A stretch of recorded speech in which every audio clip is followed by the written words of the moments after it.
It started last night, a sea of static red taillights in freezing temps. So we're in 2020 now. Glad to see you all made it. Hope you're doing well.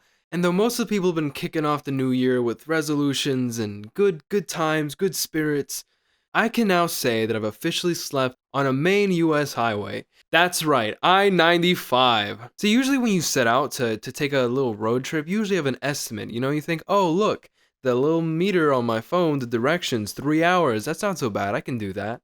I started my journey at 4 p.m. on the 3rd, and it ended around 2 p.m. on the 4th. That's 22 hours that I did not expect to spend. And I don't even know how to describe it. Throughout the entire thing, like, first of all, so it started with a jam, obviously. You hit the highway and it's just loaded. And I was like, this is weird. There's usually a couple accidents. It snowed. The roads were a little messy. But it was locked in. And after the first hour, you're like, this is normal. 2 hours, it's like, it sucks, but it's what you expect. And then about 5 hours later, it was like, what is going on? Why are we not moving, You try to go off the road and half the exits are blocked. And even if you get off the highway, it's just as trapped everywhere else than it was on the main road. Wasn't looking great. And when night rolled around and we're all actually on the highway itself and locked in, it begins to dawn on you, I'm gonna sleep in my car here. I'm going to spend the night on a highway. This is great, Your hopes of making it home before sunset or before dawn of the next day began to diminish around 2 or 4 a.m. You realize, what? I'm with all these people. I'm in good company. I might as well hit the sack. I might as well sleep. But it was a mess. What happened? It was like playing Rush Hour, except you filled up the board, dumped water on it, and then left it outside to freeze. It was a sight to behold. Even when things began to clear up the following day, you had abandoned cars and toppled vehicles strewn about. But the most surreal part of the experience was when I was just sitting in the car, sleeping, and I hear on the radio they're talking about I-95, and it's like that moment.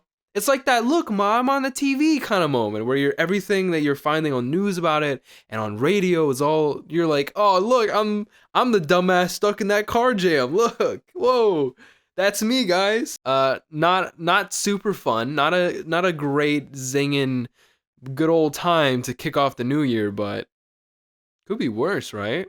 I think hope began to return to me around 9 or 10 a.m. the following day when I wake up and the sun is bright and everyone's still trapped, and I see some guy look out over the window and there's some dude who had just pissed in the snow doing the billy bounce. And I think in that moment, I was like, yeah, I'm going to make it home today.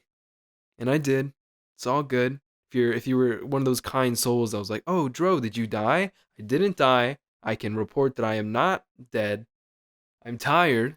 And I'm probably going to strew this together in a very low effort video just to share this delightful little experience with you guys. So I don't know what else to say. It sucked, but all is well that ends well.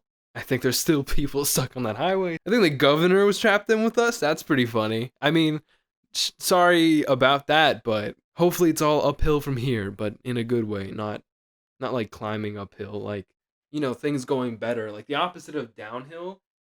I feel like uphill's harder. Isn't downhill more fun?